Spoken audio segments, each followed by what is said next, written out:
Good morning students. आज हम आपकी पाठ्य पुस्तक के बड़े भाई साहब पाठ को पढ़ेंगे। इसके लेखक श्री प्रेमचंद जी हैं। बड़े भाई साहब पाठ के लेखक प्रेमचंद जी हैं। प्रेमचंद जिनकी अनेक रचनाएं आप पढ़ चुके होंगे। इनका जन्म 1880 में हुआ और इनकी मृत्यु 1936 में हुई। 31 जुलाई के दिन इनका जन्म हुआ था और बनारस के लम्ही ग्राम में हुआ था। ये बहुत सारे उनके लेखन के कार्य उन्होंने बहुत किया, जिसमें कई समाचार पत्र भी प्रकाशित किए हैं, कई कहानियां प्रकाशित की, कई ऐसे संग्रह हैं जिन्होंने बहुत ही यादगार रही हैं उनकी। और उन्होंने आम आदमी के दुख दर्द का बहुत ही अच्छा चित्रण किया है। इसमें जो इन्होंने यह उनकी जो रचनाएं थी, उनके प्रमुख जो उपन्यास थे उसमें गोदान, गबन, प्रेमाश्रम, सेवा सदन, निर्मल, कर्मभूमि आदि बहुत सारे उनकी रचनाएं थी। यह जो बड़े भाई साहब पाठ है, इसका पाठ में मुख्य रूप से बताया गया है कि छोटे लोगों को हमेशा हर काम में रोका जाता है कि आप ये ना करें, और जो बड़े होते हैं वो उन्हें हमेशा किसी न किसी कारण से उन्हें टोकते रहते हैं। ये और बात है कि उनके अच्छे के लिए बोला जाता है, लेकिन उन्हें हमेशा ऐसा लगता है कि हमें रोका जा रहा है, हमारी उम्र के बच्चे इसको आसानी से कर लेते हैं। यही मुख्य रूप से इस पाठ में कहा गया है। और इसमें भी एक बड़े भाई साहब रहते हैं जो कि अपने छोटे भाई को हमेशा ही कुछ न कुछ सलाह दिया करते हैं। चलिए हम पाठ आगे बढ़ते हैं। तो बड़े भाई साहब पाठ में आते हैं हम। मेरे भाई साहब मुझसे 5 साल बड़े हैं, लेकिन केवल 3 दर्जे आगे। 3 दर्जे आगे मतलब 3 क्लास आगे हैं।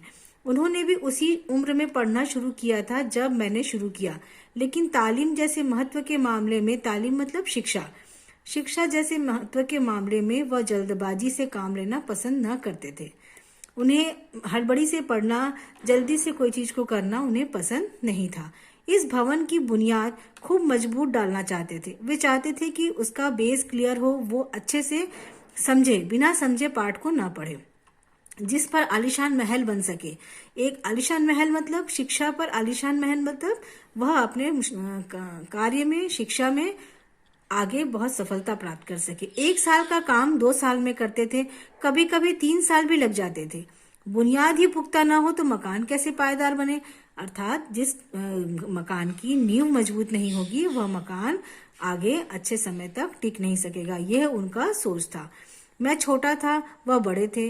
मेरी उम्र 9 साल की थी, वह 14 साल के थे। उन्हें मेरी तंबीड़ और निगरानी का पूरा और जन्म सिद्ध अधिकार था। क्योंकि वो बड़े थे तो बड़े को हमेशा इसकी आजादी होती है कि वह छोटे पर निगरानी रखे और उस पर अपना अधिकार समझे। मेरी शालीनता इसी में थी कि उनके हुक्म को कानून समझूं। वह छोटे थे, इसलिए उन्हें बड़े का आदेश को मानना, उनके हुक्म को मानना जरूरी था।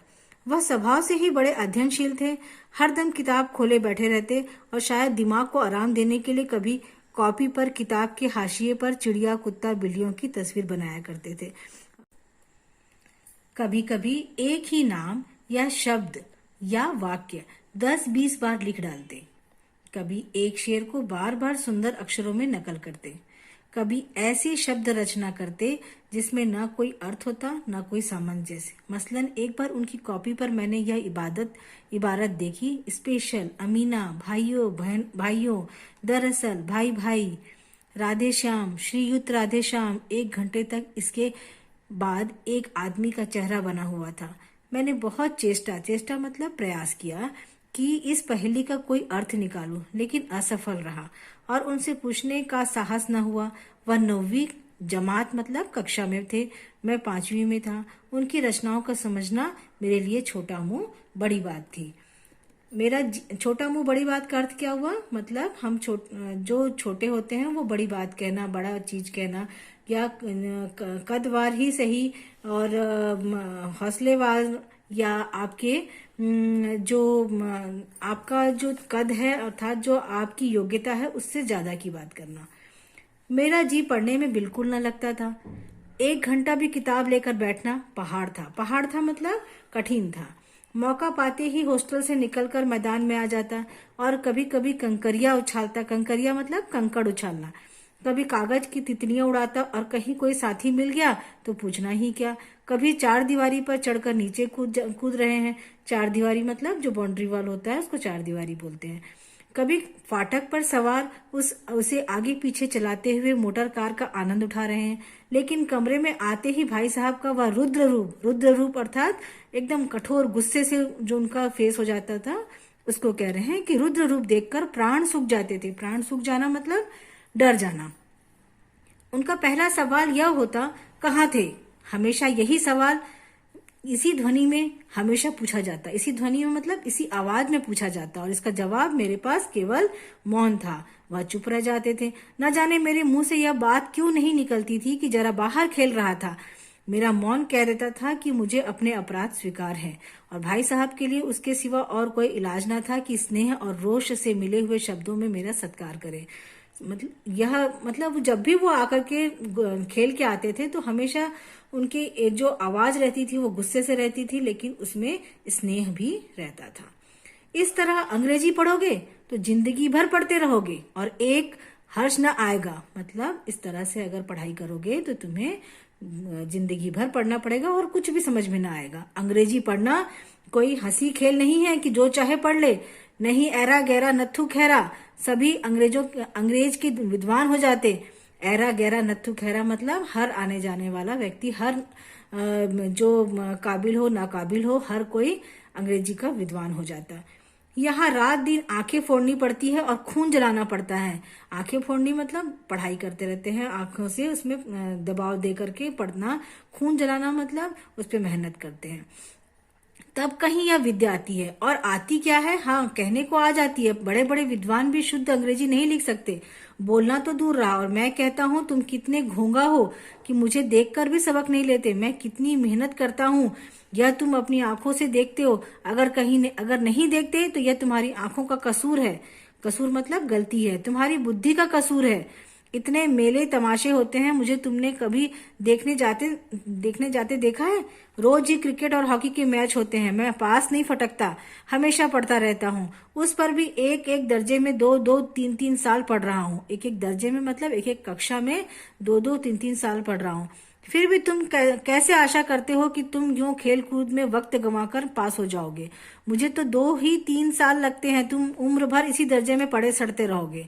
अगर तुम्हें इस तरह उम्र गंवानी है तो बेहतर है मतलब अच्छा है कि घर चले जाओ और मजे से गुल्ली डंडा खेलो।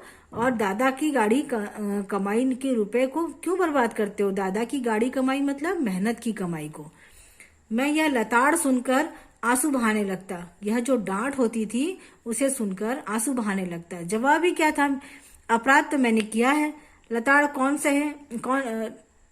भाई साहब उपदेश की कला में निपुण थे मतलब हमेशा वो उपदेश की जो कला थी वह बहुत अच्छे से करते थे। ऐसी ऐसी लगती बातें कहते, ऐसे ऐसे सुक्ति बाण मतलब ऐसे ऐसे कठोर शब्द करते कि करने की मेरे जिगर के टुकड़े टुकड़े हो जाते और हिम्मत टूट जाती। इस तरह जान तोड़कर मेहनत करने की शक्ति मैं अपने में न पाता था। इतना मेहनत मैं नहीं कर सकता हूँ, यह वह छोटा भाई सोचता था। उस निराशा में जरा देर के लिए मैं सोचने लगता, क्यों न घर चला जाऊं। जो काम मेरे बूते के बाहर का है, बूते का मतलब मैं जो नहीं कर सकता हूँ मेरे बूते के बाहर का है, उसमें हाथ डालकर क्यों अपनी जिंदगी खराब करूं। मुझे अपना मूर्ख रहना मंजूर था, लेकिन उतनी मेहनत से मुझे चक्कर आ जाता था। लेकिन घंटे 2 घंटे के बाद निराशा के बादल फट जाते और मैं इरादा करता कि आगे से खूब जी लगाकर पढ़ूंगा। चटपट एक टाइम टेबल बना डालता। क्योंकि डांट पड़ी होती थी तो वह बिल्कुल उत्साही हो जाते थे और तुरंत अपना एक टाइम टेबल बनाते थे। बिना पहले से नक्शा बनाए कोई स्कीम तैयार किए काम कैसे शुरू करूं। टाइम टेबल में खेल कूद की मत बिल्कुल उड़ जाती। अपने टाइम टेबल में सारे सब्जेक्ट को डालते और खेल कूद को बिल्कुल हटा देते। प्रातः काल 6 बजे उठना, मुंह हाथ धो, नाश्ता कर पढ़ने बैठ जाना।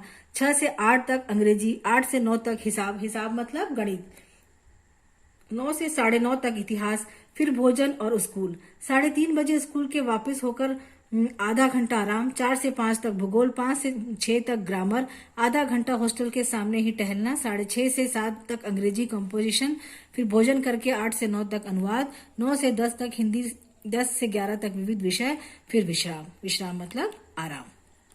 इतना कठोर टाइम टेबल वह बनाते। मगर टाइम टेबल बना लेना एक बात है और उस पर अमल करना मतलब उसको लागू करना दूसरी बात है। पहले ही दिन उसकी अवहेलना, अवहेलना मतलब उसको पूरा नहीं कर पाना, अवहेलना मतलब उसका निरादर करना। जो टाइम टेबल बनाया था वो हटना शुरू हो जाता। मैदान की वह सुखद हरियाली, हवा के हल्के हल्के झोंके, फुटबॉल की वह उछल कूद, कबड्डी के वह दांव घात, वॉलीबॉल की वह तेजी और फुर्ती मुझे अज्ञात और अनिवार्य रूप से खींच लेती। अज्ञात और अनिवार्य रूप से मतलब वह दिखती नहीं थी कि मुझे खींच रही है, परंतु अनिवार्य, अनिवार्य मतलब जरूरी रूप से खींच लेती थी। वहां जाते ही मैं सब कुछ भूल जाता। वह जानलेवा टाइम टेबल, वह आंख फोड़ पुस्तकें, किसी की याद न रहती और भाई साहब को नसीहत और फजीहत का अवसर मिल जाता। उनको नसीहत मतलब जो उनको उपदेश देना, और फजीहत मतलब मेरा जो बेइज्जती करना, मतलब उसके लिए डांट फटकार लगाना का अवसर मिल जाता। मैं उनके साय से भागता, साय मतलब उनको देखकर उनकी परछाई से भी भागता। उनकी आंखों से दूर रहने की चेष्टा करता, चेष्टा करता मतलब प्रयास करता। कमरे में इस तरह दबे पांव आता कि उनकी खबर ना हो। उनकी नजरें मेरी ओर उठी और मेरे प्राण निकले। हमेशा सिर पर एक नंगी तलवार से लटकती मालूम होती। फिर भी जैसे मौत और विपत्ति के बीच भी आदमी मोह और माया के बंधन में जकड़ा रहता है, मैं फटकार और घुड़कियां खाकर भी खेलकूद का तिरस्कार न कर सकता। सालाना इम्तिहान, सालाना इम्तिहान मतलब जो वार्षिक परीक्षा होती है, इम्तिहान मतलब परीक्षा। तो जो सालाना परीक्षा होती थी, भाई साहब फेल हो गए, मैं पास हो गया और दर्जे में प्रथम आया, कक्षा में प्रथम आया। मेरे और उनके बीच में केवल 2 साल का अंतर रह गया। पहले 3 साल का था, अब 2 कक्षा का अंतर रह गया। जी में आया मतलब मन में आया कि भाई साहब को आड़े हाथ लूं। आपकी वह घोर तपस्या कहाँ गई? मुझे देखिए, मजे से खेलता भी रहा और दर्जे में अव्वल भी हूँ। लेकिन वह इतने दुखी और उदास थे कि मुझे उनसे दिली हमदर्दी हुई और उनके घाव पर नमक छिड़कने का विचार ही लज्जास्पद मान हुआ। लज्जास्पद मतलब शर्मिंदा कर देने वाला लगा। हाँ, अब मुझे अपने ऊपर कुछ अभिमान हुआ और आत्मसम्मान भी बढ़ा। भाई साहब का वह रौब मुझ पर न रहा। आजादी से खेलकूद में शरीक होने लगा। दिल मजबूत था। अगर उन्होंने फिर मेरी फजीहत की तो साफ कह दूंगा, आपने अपना खून जलाकर कौन सा तीर मार लिया? तीर मार लेना मतलब उसमें विजयी हो जाना। कौन तीर मार लेना, कौन सा तीर मार लिया? मैं तो खेलते कूदते दर्जे में अव्वल आ गया। अव्वल मतलब प्रथम आ गया। जबान से यह हेकड़ी जताने का साहस न होने पर भी मेरे रंग ढंग से साफ जाहिर होता था कि भाई साहब का वह आतंक मुझ पर नहीं था। भाई साहब ने इसे भांप लिया मतलब महसूस कर लिया। उनकी सहज बुद्धि बड़ी तीव्र थी और वह एक दिन जब मैं भोर का सारा समय गुल्ली डंडे की भेंट करके ठीक भोजन के समय लौटा तो भाई साहब ने मानो तलवार खींच ली और मुझ पर टूट पड़े।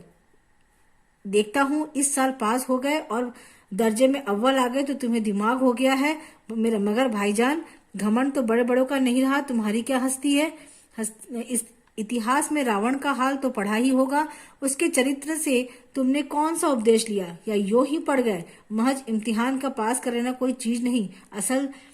उनका कहना था कि उस जो पढ़ाई है उसको सिर्फ पढ़ लेना बहुत महत्वपूर्ण नहीं है, उसके बातों को समझना भी उतना ही आवश्यक है। बुद्धि का विकास, जो कुछ पढ़ो उसका अभिप्राय समझो। अभिप्राय मतलब अर्थ समझो। रावण भूमंडल का स्वामी था। ऐसे राजाओं का चक्रवर्ती कहते हैं। चक्रवर्ती मतलब जो पूरे राज्यों पर राज्य करता है। आजकल अंग्रेजों के राज्य का विस्तार बढ़ा हुआ है। ये उस समय की घटना है जब अंग्रेज लोग भारत में थे। इन्हें चक्रवर्ती नहीं कह सकते, परंतु उन्हें चक्रवर्ती सम्राट नहीं कहा जा सकता था। संसार में उनके राष्ट्र अंग्रेजों का आधिपत्य स्वीकार नहीं करते, बल्कि बिल्कुल स्वाधीन है। रावण चक्रवर्ती राजा था। संसार के सभी महीप उसे कर देते थे। महीप मतलब सभी राजा उसे कर देते थे। कर मतलब टैक्स देते थे। बड़े बड़े देवता उसकी गुलामी करते थे। आग और पानी के देवता भी उसके दास थे। मगर उसका अंत क्या हुआ? घमंड ने उसका नामो निशान तक मिटा दिया। कोई उसे एक चुल्लू पानी देने वाला भी ना बचा। आदमी और जो कुकर्म चाहे करे, पर अभिमान न करे, इतराए नहीं। अभिमान किया और दीन दुनिया दोनों से गया। शैतान का हाल भी पढ़ा ही होगा। उसे यह अभिमान हुआ था कि ईश्वर का उससे बढ़कर सच्चा भक्त कोई है ही नहीं। अंत में यह हुआ कि स्वर्ग से नरक में ढकेल दिया गया। शाहरुम ने भी एक बार अहंकार किया था, भीख मांग मांग कर मर गया।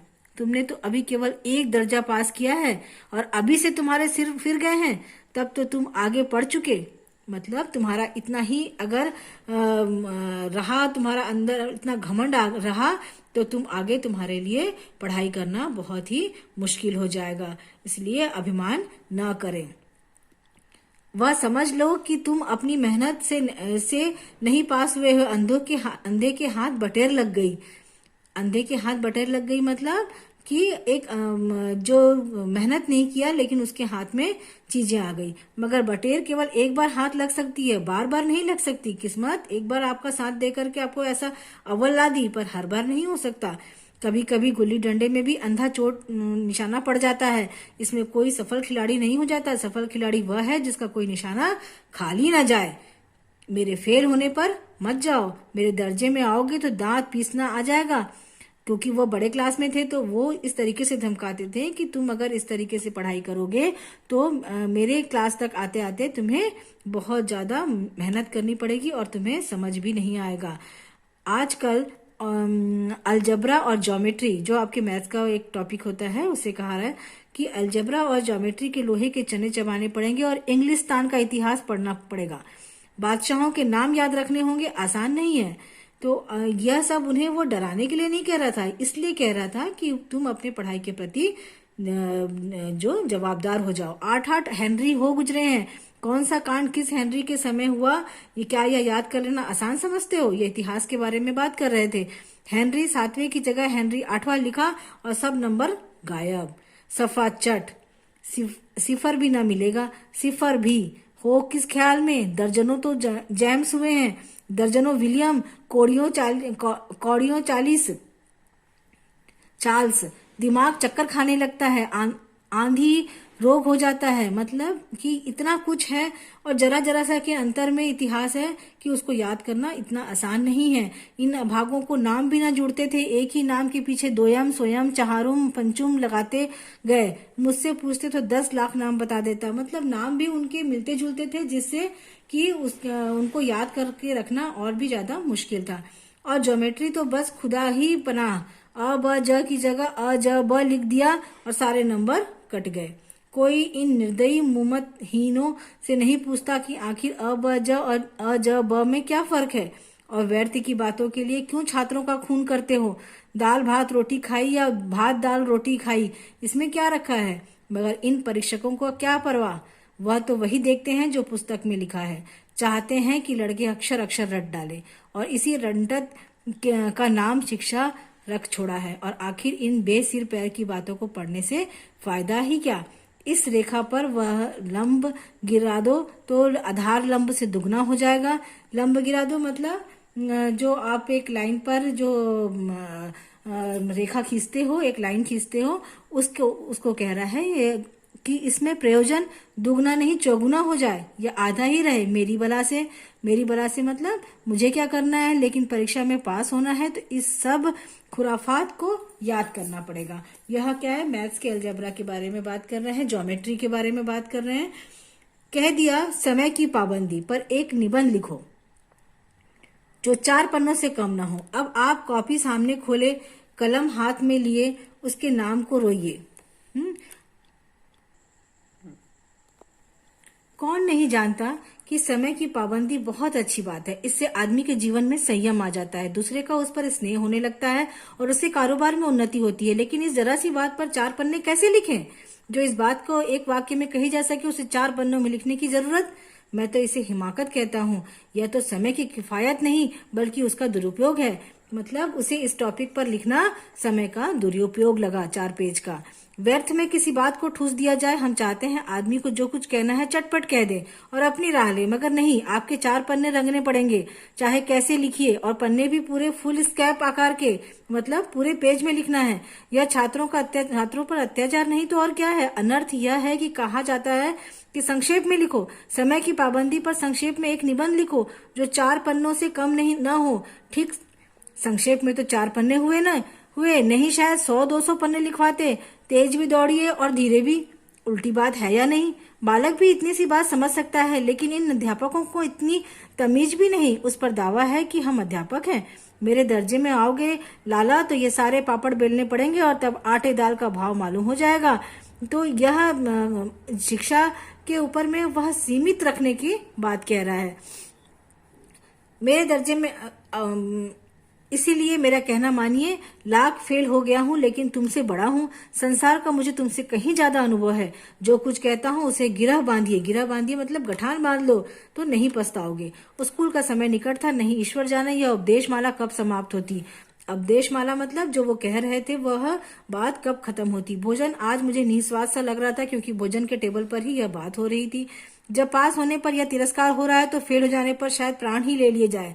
भाई साहब ने अपने दर्जे की पढ़ाई का जो भयंकर चित्र खींचा था उसने मुझे भयभीत कर दिया। स्कूल छोड़कर घर नहीं भागा, यह ताज्जुब है। ताज्जुब मतलब आश्चर्य है। लेकिन इतने तिरस्कार पर भी पुस्तकों पर में मेरी रुचि ज्यों की त्यों बनी रही। खेल कूद का कोई अवसर हाथ से न जाने देता।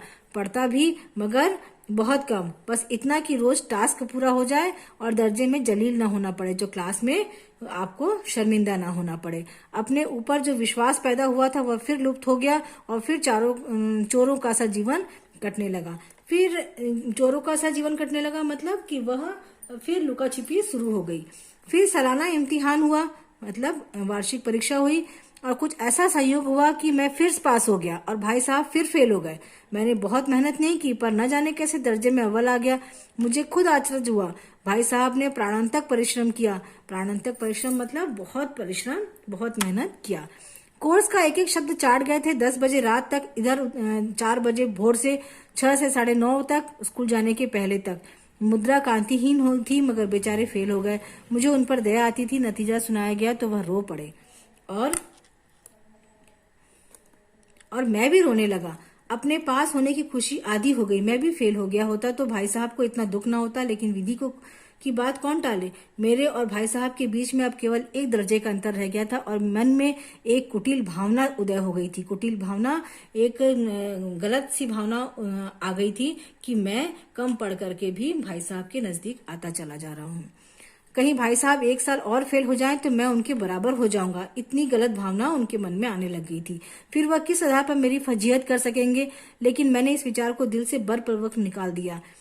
और आखिर वह मुझे मेरे हित के विचार से ही डांटते हैं। मुझे इस वक्त अप्रिय लगता है अवश्य, मगर यह उनके उपदेशों का ही असर है कि मैं दनादन पास होता जा रहा हूँ और इतने अच्छे नंबरों से। अब भाई साहब बहुत कुछ नरम पड़ गए थे। कई बार मुझे डांटने का अवसर पाकर भी उन्होंने धीरज से काम लिया। धीरज मतलब धैर्य से काम लिया। शायद अब खुद समझने लग गए थे कि मुझे डांटने का अधिकार उन्हें नहीं रह गया है, या रह भी गया है तो बहुत कम। मेरी स्वच्छंदता भी बढ़ी। स्वच्छंदता मतलब जो मेरी आजादी थी वह बढ़ गई। मैं उनकी सहिष्णुता का अनुचित लाभ उठाने लगा। मुझे कुछ ऐसी धारणा हुई कि मैं पास ही हो जाऊंगा, पढ़ूं या ना पढ़ूं। मेरी तकदीर बलवान है। इसलिए भाई साहब के डर से जो थोड़ा बहुत पढ़ लिया करता था वह भी बंद हो गया। मुझे कन कौवे उड़ाने का नया शौक पैदा हो गया। अब सारा समय पतंगबाजी की ही भेंट होता था। फिर भी मैं भाई साहब का अदब करता था। अदब करता था मतलब इज्जत करता था और उनकी नजर बचाकर कनकों में उड़ाता था। मांझा देना, कन्ने काटना, कन्ने बांधना, पतंग टूर्नामेंट की तैयारी आदि समस्याएं सब गुप्त रूप से हल की जाती थी। गुप्त रूप से मतलब छुप करके हल की जाती थी। मैं भाई साहब को यह संदेह न करने देना चाहता था कि उनका सम्मान और लिहाज मेरी नजरों में कम हो गया है। एक दिन संध्या समय हॉस्टल से दूर में एक गनकौवा लुटने बेतहाशा दौड़ा जा रहा था। आंखें आसमान की ओर थी और मन उस आकाश गामी पथिक की ओर जो मंद गति से झूमता पतंग की ओर चल रहा था। मानो कोई आत्मा स्वर्ग से निकलकर विरक्त मन से नए संस्कार ग्रहण करने जा रही थी।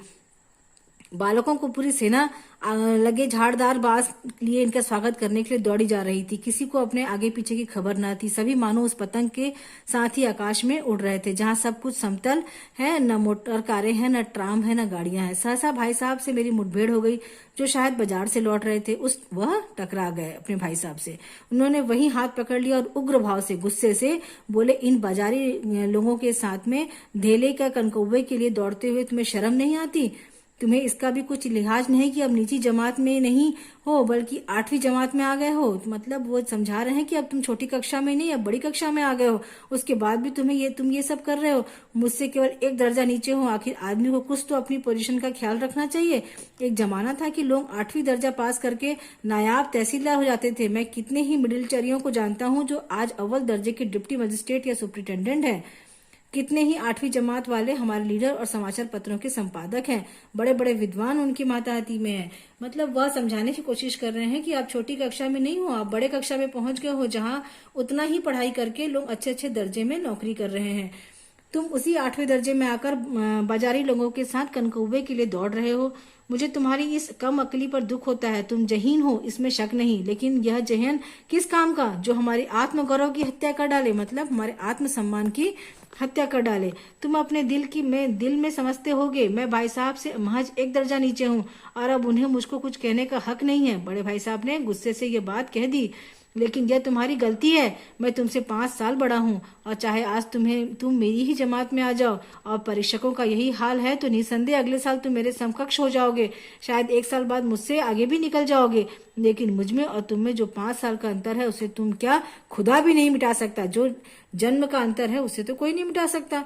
मैं तुमसे 5 साल बड़ा हूँ और हमेशा रहूंगा। मुझे दुनिया का और जिंदगी का जो तजुर्बा है तुम उसकी बराबरी नहीं कर सकते। छोटे को बड़े के तजुर्बे की बराबरी तो वो कर ही नहीं सकता। चाहे तुम MA DPhil और DLit ही क्यों ना हो जाओ। समझ किताब पढ़ने से नहीं आती, दुनिया देखने से आती है। हमारी अम्मा ने कोई दर्जा नहीं पास किया, दादा ने भी शायद 5वीं 6वीं जमात के आगे नहीं गए, लेकिन हम दोनों चाहे सारी दुनिया की विद्या पढ़ लें पर हम अपने अम्मा से दादा से ज्यादा समझदार नहीं हो सकते, क्योंकि उन्हें अनुभव है और सुधरने का अधिकार हमेशा रहेगा। केवल इसीलिए नहीं कि वे हमारे जन्मदाता हैं, बल्कि इसलिए कि उन्हें दुनिया का हमसे ज्यादा तजुर्बा है।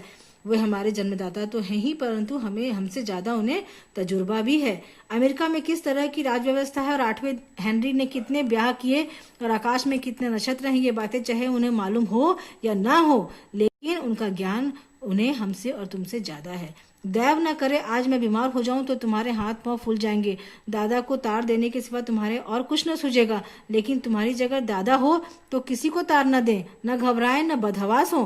पहले खुद मर्ज पहचान करके कुछ मतलब मर्ज पहचानना मतलब कि बीमारी पहचान कर इलाज करेंगे। उसमें सफल न हुए तो किसी डॉक्टर को खर्चा महीना भर बुलाएंगे। बीमार तो खैर बड़ी चीज है, बीमारी बड़ी चीज है, पर हम तुम तो इतना भी नहीं जानते क्योंकि हमें अनुभव नहीं है। इसीलिए हम छोटे हैं, इसलिए हम इतना बड़ा रिस्क नहीं ले सकते। लेकिन हमारे बड़े सोच समझकर कदम उठाते हैं। जो कुछ दादा भेजते हैं उसे हम 20-22 तक खर्च कर डालते रहे, लेकिन जितना आज हम तुम खर्च कर रहे हैं उसके आधे में दादा ने अपनी उम्र का बड़ा भाग इज्जत और नेकनामी के साथ निभाया है और कुटुंब का पालन किया। कुटुंब मतलब परिवार का पालन किया है, जिसमें सब मिलकर 9 आदमी थे। और अपने हेडमास्टर साहब ही को देखो, MA है कि नहीं और यह कौन जाने, परंतु वह MA ऑक्सफोर्ड के 1000 रुपए पाते हैं। लेकिन उनके घर का इंतजाम कौन करता है? उनकी बूढ़ी माँ। हेडमास्टर साहब की डिग्री यहाँ बेकार हो गई। पहले खुद घर का इंतजाम करते थे, खर्च न पूरा पड़ना देख करके वह कर्जदार हो गए थे। जब उनसे उनकी माताजी ने प्रबंध अपने हाथ में लिया है, जैसे घर में लक्ष्मी आ गई है, तो भाईजान यह गुरूर मतलब घमंड दिल से निकाल डालो कि तुम मेरे समीप आ गए हो और अब स्वतंत्र हो। मेरे देखते ही तुम बेराह न चलने पाओ। मतलब वह बड़े थे और वो उन्हें समझा रहे थे कि तुम्हें कैसी जिंदगी में आगे करना है। तुम यो ना मानोगे तो मैं थप्पड़ दिखाकर उनसे बोलते हैं कि इसका प्रयोग भी कर सकता हूँ। मैं जानता हूँ तुम मेरी बात तुम्हें जहर लग रही होगी। मतलब बुरी लग रही होगी। मैं उनकी इस नई युक्ति से नतमस्तक हो गया। मुझे आज सचमुच अपनी लघुता मतलब छोटे होने का अनुभव हुआ और भाई साहब के प्रति मेरे मन में श्रद्धा उत्पन्न हुई। मैंने सजल आंखों से कहा, हरगिज नहीं, आप जो कुछ फरमा रहे हैं वह बिल्कुल सब सही है और आपको उसके कहने का अधिकार है। उन्हें आज छोटे भाई को वास्तव में ज्ञान हुआ कि बड़े भाई साहब मुझसे बड़े हैं। भाई साहब ने मुझे गले से लगा लिया और बोले, मैं कनकौवे उड़ाने को मना नहीं करता, मेरा भी जी ललचाता है, लेकिन करूं क्या? खुद बेराह चलूं तो तुम्हें रक्षा कैसे करूं? यह कर्तव्य भी तो मेरे ही सिर पर है। कि वह इसलिए कहते हैं कि मैं बड़ा हूं, अगर मैं भी गलती करूंगा तो मैं तुम्हें कैसे सिखाऊंगा। इसीलिए वह यह बात उनसे कहते हैं। संयोग से उसी वक्त एक कटा हुआ कनकौआ हमारे ऊपर से गुजरा और उसकी डोर लटक रही थी। लड़कों का एक गोल पीछे पीछे दौड़ा चला आ रहा था। भाई साहब लंबे हैं ही, उछलकर उसकी डोर पकड़ ली और बेतहाशा हॉस्टल की तरफ दौड़े। मैं पीछे पीछे दौड़ रहा था। उनका बचपन, उनका बचकाना हरकत भी छोटे भाई ने देखा और बहुत खुश हुआ। तो यह कहानी जो है, छोटे भाई के अंदर में जो घमंड की एक लकीर आने लग गई थी, उसे ही बड़े भाई साहब ने समझाया कि कोई कितना भी बड़ा हो जाए, हमारे बड़े हमसे हमेशा बड़े रहेंगे, तजुर्बों में और सारी योग्यताओं में हमसे बड़े ही रहेंगे। हमें भले उन्हें किताबी ज्ञान कम हो सकता है, परंतु अनुभव हमसे ज्यादा ही होगा। तो यह पाठ के प्रश्नोत्तर आपको दे दिए जाएंगे, उसे आप अपने फेयर कॉपी में उतार दीजिएगा। साथ साथ उसका होमवर्क भी आपके इसमें दिया हुआ है। शब्दार्थ भी लिखेंगे आप लोग और उम्मीद है कि यह पाठ आप लोगों को अच्छे से समझ में आ गया होगा।